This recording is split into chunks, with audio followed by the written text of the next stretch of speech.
Bem-vindos de volta. Agora que nós vimos aí toda a confusão na frente do templo, agora eu quero ver com vocês o encontro de Jesus com a mulher samaritana. Jesus estava indo da Judéia para a região da Galileia. Será que ele precisava passar por Samaria? Olha o que o texto de João 4, versículo 4 vai nos dizer. Texto bem direto. Era-lhe necessário passar por Samaria. O que quer dizer esse versículo? Uma linha reta ou o caminho mais curto para uma pessoa normal seria passar por Samaria, tá? Mas por que os judeus odiavam os samaritanos? Nos dias de Jesus, Samaria fazia parte da Judéia e era um local de tensão ali, tá? O ímpio rei Onri, ele comprou a colina sobre o qual ele construiu Samaria como uma nova capital do reino do norte de Israel. Isso está lá em 1 Reis, capítulo 16, versículo 24. Depois que os assírios capturaram a cidade e acabaram com o reino de Israel em 722 a.C., eles deportaram os cidadãos importantes e importaram estrangeiros que se casassem com os israelitas que permaneceram ali no local. Então a maioria desses estrangeiros continuou a adorar os seus deuses pagãos, isso a gente vê lá em 2 Reis 17 e 18, os dois capítulos aí. Então os judeus que retornam para Jerusalém depois do exílio, eles consideravam os moradores de Samaria como mestiços e também como religiosos impuros. Os samaritanos, eles resistiram às tentativas de Neemias de reconstruir os muros de Jerusalém. Isso está lá em Neemias 4, versículos 1 e 2. Eles construíram um templo rival no Monte Gerizim, por volta aí de 400 a.C., e eles aceitavam apenas o Pentateuco como canônico. Tá? Tudo isso resultou em hostilidade que perdurava aí, né, até os tempos de Jesus entre esses dois grupos. Tá? A rota normal dos judeus indo da Judéia para a Galileia era por fora de Samaria, pelo Vale do Jordão até o norte. Sendo assim, o motivo pelo qual João enfatiza que Jesus teve que passar por Samaria parece indicar que ele queria ministrar aos samaritanos. E o que caracterizou esse encontro aí? Ó? Quais as curiosidades desse episódio?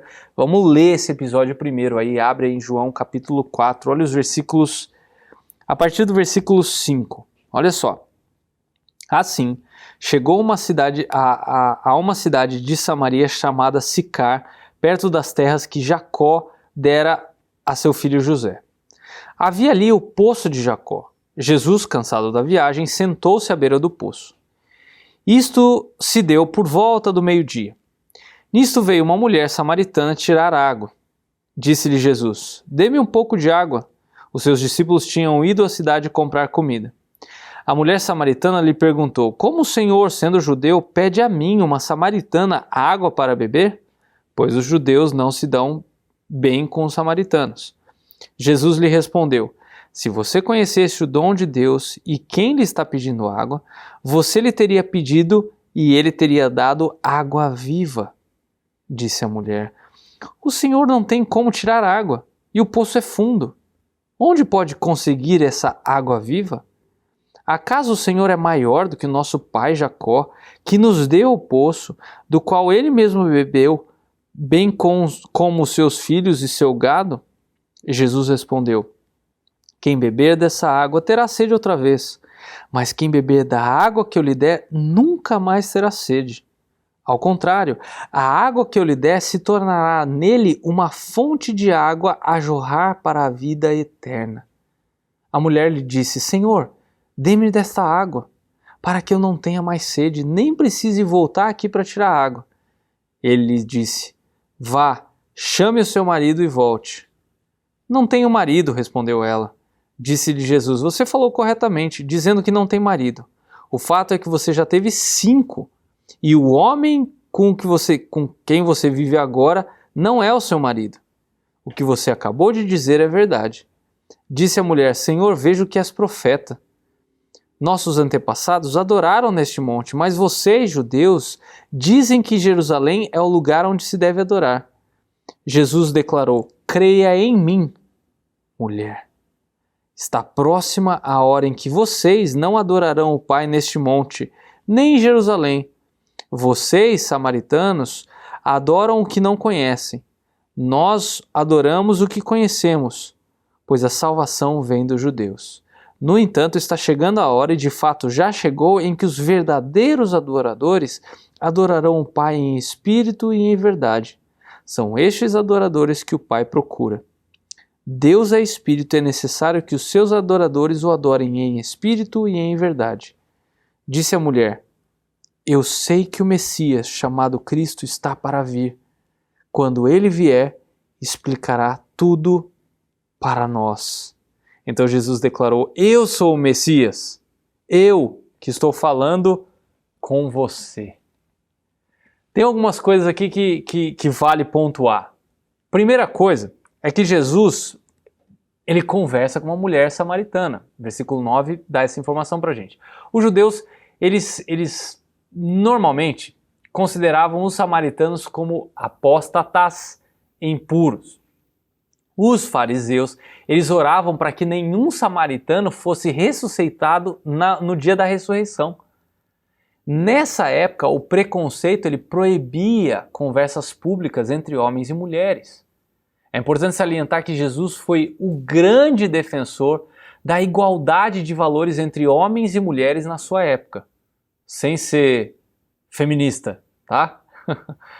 O contato que ele teve com elas sempre foi de maneira respeitosa, dando a devida proeminência a elas no seu ministério. As feministas deveriam aprender com Jesus o que é colocar a mulher no lugar certo. Por conta de um infeliz comentário feito numa pregação de um certo pastor há um tempo atrás, eu quero esclarecer algo sobre a água viva que Jesus prometeu, tá? A água viva que Jesus prometeu tem dois significados aí. Literalmente significa água corrente em contraste com uma água que está encontrada num poço, tá? Metaforicamente, refere-se a essa graça purificadora que o Espírito Santo traz como resultado de um relacionamento com Deus. Abra comigo em João, capítulo 7. Olha só, os versículos 38 e 39. Quem crer em mim, como diz a Escritura, do seu interior fluirão rios de água viva. Ele estava se referindo ao Espírito, que mais tarde receberiam os que nele crescem. Até então o Espírito ainda não tinha sido dado, pois Jesus ainda não havia ou não fora glorificado. O Antigo Testamento usava água para simbolizar aí ensino ou doutrina, e água viva como uma metáfora para o próprio Deus. Se você olhar Salmo 36, versículo 9, Isaías 55, 1, Jeremias 2, 13 e Jeremias 17, 13, todos eles falam sobre isso, tá? Fecha o parênteses aí e volta para a nossa história. O que Jesus fez aí foi fantástico. O método evangelístico de Jesus foi começar onde a própria mulher estava, com algo material, algo que ambos tinham em comum ali, o desejo, né? A necessidade de tomar água, de saciar a sede. Ele não só capturou a curiosidade daquela mulher, sugerindo que ele não era apenas quem ele parecia ser, e que ele poderia dar algo muito mais valioso para ela, embora ele fosse dar isso de graça. Então, na cabeça dela tinha algo mais ou menos assim: quem é esse cara? O que é o dom de Deus? E o que é essa água viva? Legal, né? Que a gente possa imitar essa criatividade do nosso Senhor para evangelizar com riqueza, com graça. Jesus deu vários exemplos e esse é um dele, de como é que ele fez isso, tá? Outra coisa que caracteriza esse encontro é que essa mulher tem uma vida imoral. A mulher queria o presente de Deus, então ela admitiu que ela não tinha marido. Ela provavelmente esperasse que que ele desce o presente a ela. Só que ao invés disso, Jesus choca ela, né? Ele sabia sobre as relações extraconjugais daquela mulher. Ele elogiou 2 vezes por ela estar falando a verdade sobre o estado civil atual dela, mas ele também desmascarou o passado daquela mulher. A gente não sabe, né, como os casamentos dessa mulher terminaram, se foi em monte de divórcio ou se de fato houveram mortes e ela ficou viúva, a gente não sabe, tá? Mas é muito improvável que todos os 5 ex-maridos dela morressem, tá? E só ela continuasse viva aí, tá? A ideia é que rolou divórcio aí nos seus casamentos, pelo menos em alguns deles. Essa implicação ela é mais provável em vista do acordo, né, atual da mulher com esse 6º homem. Ela não vivia de acordo com o código moral da religião dela. E isso explica por que ela foi tirar água sozinha, numa hora tão improvável. É isso que fala, se você voltar aí, o versículo 6, né? Havia um poço de Jacó, Jesus, cansado da viagem, sentou à beira do poço. Isso se deu por volta do meio-dia, sol rachando. Por que alguém vai tirar água nesse horário? Geralmente se faz ou no final da tarde ou no começo da manhã. Muito interessante também notar que a mulher, ela vira uma missionária. Aliás, a primeira mulher que nós temos registro a anunciar Jesus como Messias. Isso está lá, olha só. Olha os versículos do capítulo 4 aí. Olha o versículo 39. Muitos samaritanos daquela cidade creram nele por causa do seguinte testemunho dado pela mulher. Ele me disse tudo o que tenho feito. Assim, quando se aproximaram dele, os samaritanos insistiram que ficasse com eles, e ele ficou 2 dias. E por causa da sua palavra, muitos outros creram.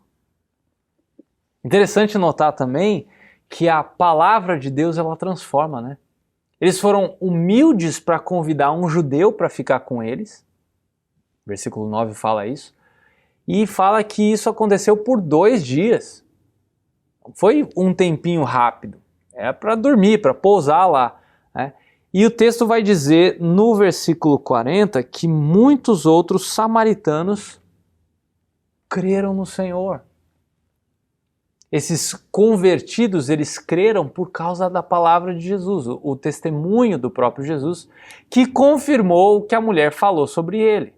Viu que legal? A gente poder analisar uma passagem dentro do seu contexto. Aí a gente entende, por exemplo, como é que versículos como o 23 e o 24 do capítulo 4 se encaixam, né? Jesus falando aqui dos montes, né, que os nossos antepassados, no versículo 19, adoravam neste monte, mas vocês judeus dizem, né, a mulher falando, né, dizem que Jerusalém é o lugar onde se deve adorar, e aí Jesus fala, no entanto, já está chegada a hora, e de fato já chegou, em que os verdadeiros adoradores adorarão o Pai em espírito e em verdade.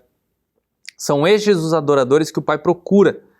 Deus é espírito e é necessário que os seus adoradores o adorem em espírito e em verdade. Faz todo sentido quando a gente lê uma passagem por completo dentro do seu contexto, entendendo tudo o que está acontecendo aqui, para que a gente não tire a passagem fora do contexto e não comece a entender coisas equivocadas a respeito do texto.